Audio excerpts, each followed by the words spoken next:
Air signs, tignan natin ano po yung mensahe para sa'yo ngayong araw. Keep in mind po na ito ay general reading lamang, so hindi po lahat ay makaka-relate, so be open-minded. Sa mga hindi pa po nakasubscribe dito sa ating channel, please subscribe na po kayo and pa-like na din po ng ating video. At sa mga nais po mag-avail ng ating private readings, ng ating Evil Eye Amulet, ng ating Tiars Bracelet, makikita nyo po yung link sa description box. Tarot Intentions by Aliana Reyes. So, we have travel. Ayan, may pupuntahan ba kayo ngayong araw na ito? Malapit man yan or malayo man yan. Ayan, may pag-travel, may paghahanda kayo na gagawin ngayong araw na ito. Excuse me. Tingnan natin. Ano po yung mensahe? We have the Fool. Ayan, no? Parang may pinaghahandaan talaga kayo dito. Air signs. We have 5 of Cups. O mayroong hindi natuloy dito na lakad. Ayan po. So parang sobrang excited kayo. Matagal nyo itong pinagplanuhan pero hindi natuloy. Tignan natin ano yung the Fool. We have 7 of Coins. Yan, wag nyo daw baliwalain yung mga nararamdaman ninyo. Meron po dito, pwedeng nagsisimula pa lang yung sakit ninyo. Ayan. So, nakakaramdam kayo ng mga simptomas. Magpa-check up na po kayo kaagad. Meron din naman dito, pwedeng about po ito sa relationship. Pwedeng may nang-ghost sa inyo dito. Niyaya kayo or niyaya kayong lumabas. Tapos, naka-ready na kayo, biglang umatras. Travel, we have strength. Yan. So, kung meron naman daw po kayong gustong puntahan dito at mapupuntahan nyo pa naman daw yun some other time, person nyo po. Yan, lalo na yung iba sa inyo, kung hindi kayo makatulog or nanghihinayang talaga kayo na hindi kayo nakapunta dun sa lugar na gusto nyong puntahan. We have Wheel of Fortune. Okay, so kung meron mang nawala sa inyo dito, ayan po, babalik daw yon. Tao man yan. Okay, pagkakataon. Okay. At pwedeng pera. Yan po, kung may feeling kayo dito na nanghihinayang kayo, nasayangan kayo, babalik at babalik po yun sa inyo. Tignan natin, ano pa yung pwedeng mangyari sa'yo ngayong araw. We have Queen of Swords. Medyo mainit yung ulo ng iba sa inyo ngayon.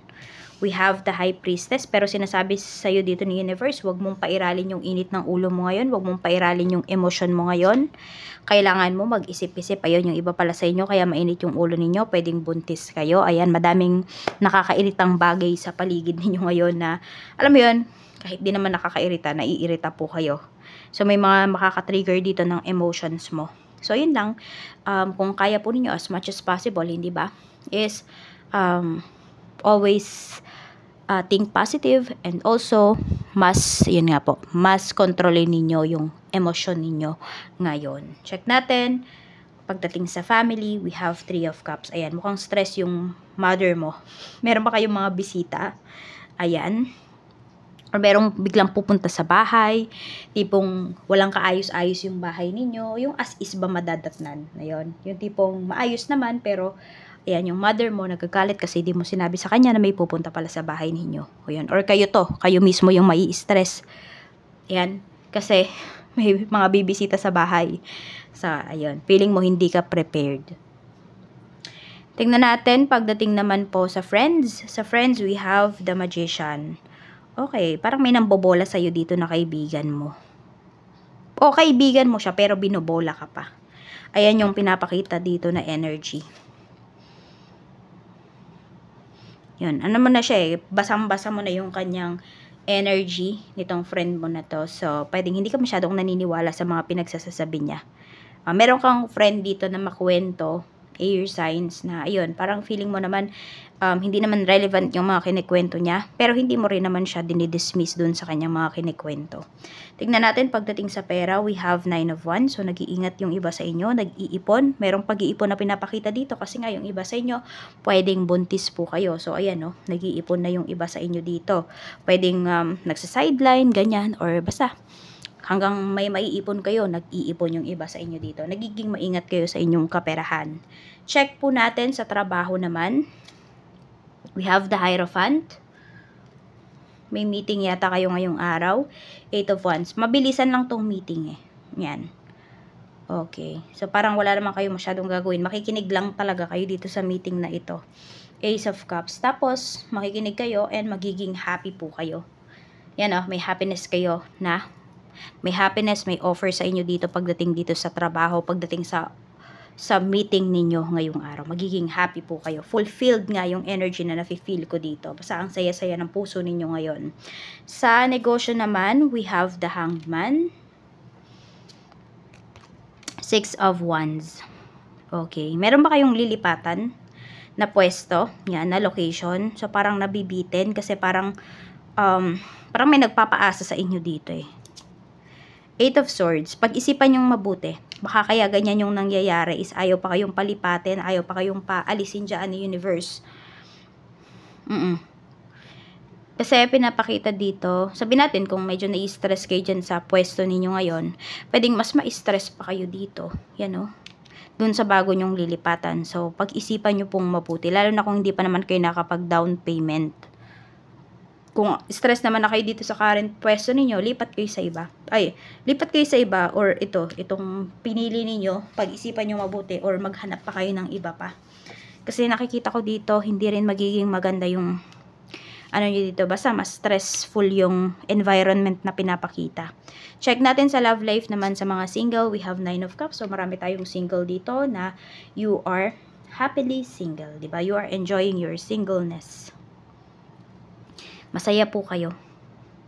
Kontento kayo. May peace of mind kayo. Yan, tignan natin. So, hindi ko alam kung iba sa inyo, parang pagkain na lang ang nagpapakilig sa inyo. Pagkain na lang ang nagpapasaya sa inyo. Tignan natin sa mga in a relationship naman po. We have Stairway to Light. Ayan, sa mga in a relationship, nakikita na po ng person mo na ikaw yung kanyang makakasama. Okay, for life. So, pwedeng magle-level up po yung inyong relationship. Kaya lang meron ako nakikita dito, mukhang pinaghihintay kayo. Okay, so, sabihin natin, ikaw na yung nakikita ng person mo sa future niya. Pero pwedeng ngayon, hindi pa siya ready. Pwedeng madami pa siyang goals na gustong i-achieve, ganun.